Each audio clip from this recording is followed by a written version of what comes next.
Bem, gente, boa tarde. Dando continuidade ao assunto de eletricidade, né? Nós vimos a lei de Coulomb, nós iremos agora para as leis de Ohm. Eu já fiz um vídeo somente da lei de Ohm, mas resolvi fazer uma revisão geral aqui e nós entraremos na segunda lei. Bem simples, tá?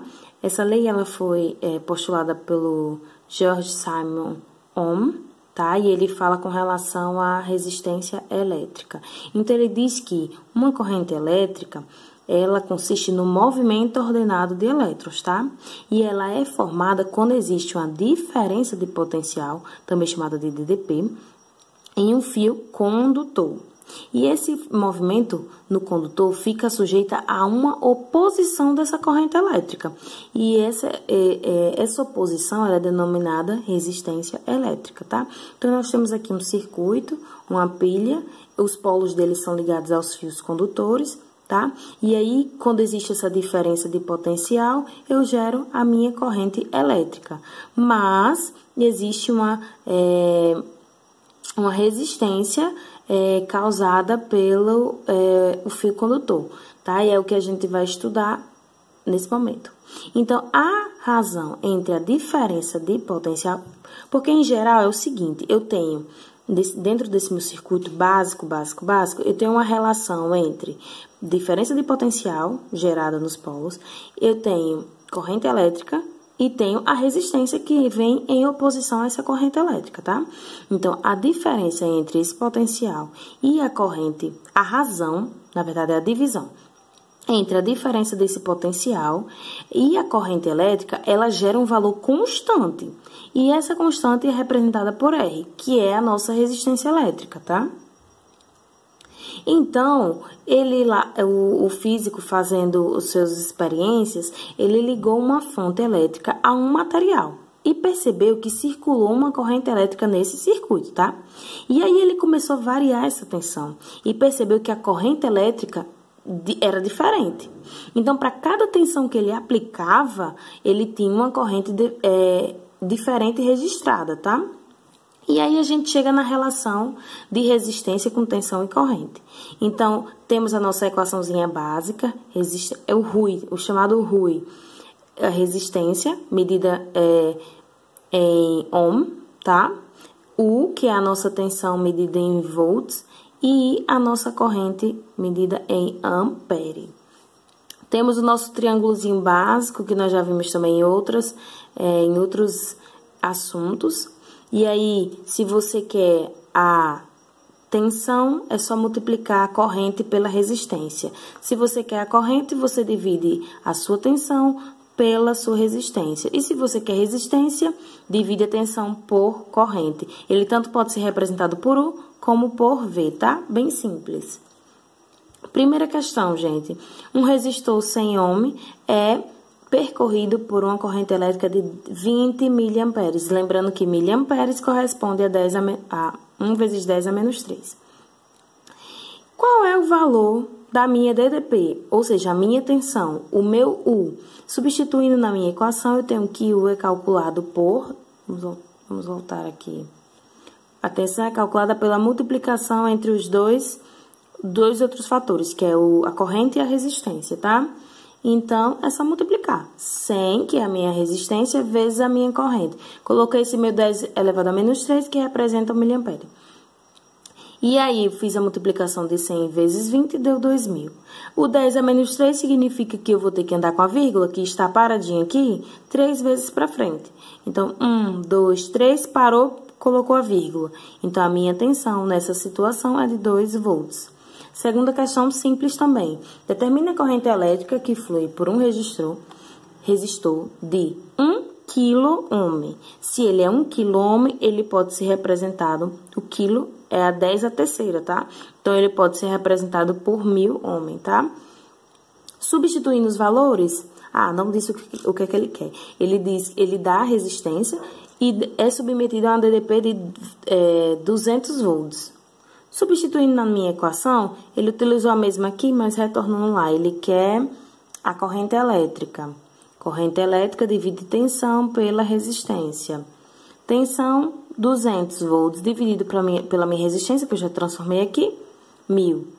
Vai ficar 200 dividido por 1000, 0,2. Ou, se eu quiser representar dessa forma, anda a vírgula uma vez para trás, ponho 2.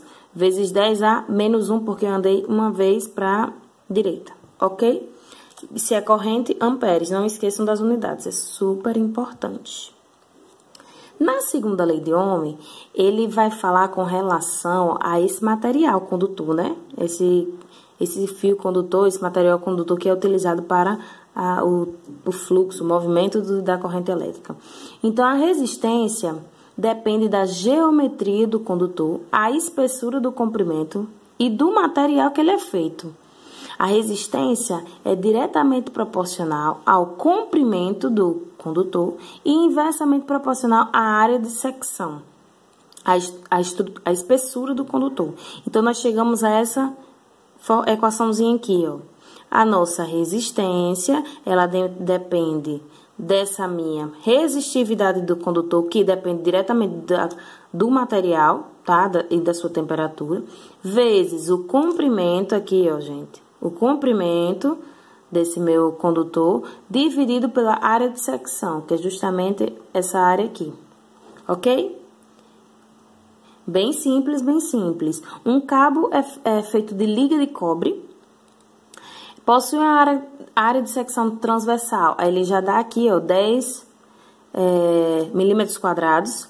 Sabendo que a resistividade da liga, ele dá também o valor, determina a resistência de 5 metros o fio. Simples, só substituir. Coloquei a minha resistividade, vezes o meu comprimento, dividido pela minha área de secção. Observem as unidades, tá, gente? Quando eu substituir, cheguei ao valor. Coloquei aqui, né? Na verdade, vamos passo a passo. Coloquei substituir aqui, fiz a multiplicação de 2,1 vezes 5, coloquei aqui. E aí, só fiz dividir base com base aqui, tá? Se eu tenho divisão de mesma base, conservo a base e subtraio. Ah, então por que ficou menos 3? Porque é menos 2, menos 2, menos 1. Menos 2, menos 1, soma e conserva o sinal de menos. Então, é menos 3. Ah, quero andar com minha vírgulazinha. Pode? Pode. Ela vai uma vez para frente aqui, põe a vírgula. Como ela foi uma vez para a esquerda, eu vou ter que somar mais uma aqui. E quando é mais 3 mais 1, subtrai e conserva o sinal do maior. Menos 2, ok? Na próxima, eu tenho um fio de cobre também. Ele me dá a área, dá o comprimento de 2,5 e uma tensão de 2. E ele pergunta primeiro a resistência elétrica, tá? Esse valor aqui não saiu, tá? Mas a resistividade, na verdade, é de 1,7 vezes 10 a menos 6. Provavelmente ele deu em outro canto, mas não veio, mas tudo bem. Aqui o dado. Vezes 2,5 metros. E esse 10 a menos 4 é a minha área transversal, tá? Em metros quadrados. Aqui é 10 a menos 4, tá? Ele tá aqui certinho. Então, eu só faço multiplicar, gente. 1,7 vezes 2,5. Me dá esse valor de 4,25. E base com base aqui, ó. Conserva a base e subtrai os expoentes. Menos 6, menos 4. 4 fica positivo. Então, seria menos 6 mais 4. O que nos gera menos 2, tá? Então, encontrei aqui o valor. E depois ele pede a corrente elétrica formada por um fio. Eu não já tenho a minha resistência, não calculei a minha resistência do fio, e ele também me deu a tensão. O que é que eu faço? Só substituir. Põe aqui o 2, o R, coloco esse valor. Pode ser esse valor ou já transformado, tá? Ele andou 2 vezes para frente. Lembra que tá negativo? 2 vezes para a esquerda. Então, eu posso colocar esse valor. E aí, o que é que eu faço aqui? Que toda vida vocês me perguntam. O 0,425 desce e o I vai. Então, você vai ter uma divisão de 2 dividido por esse valor. E aí, eu chego a uma corrente de 47,0 amperes, ok? Essas foram as referências que eu utilizei e até a próxima, gente.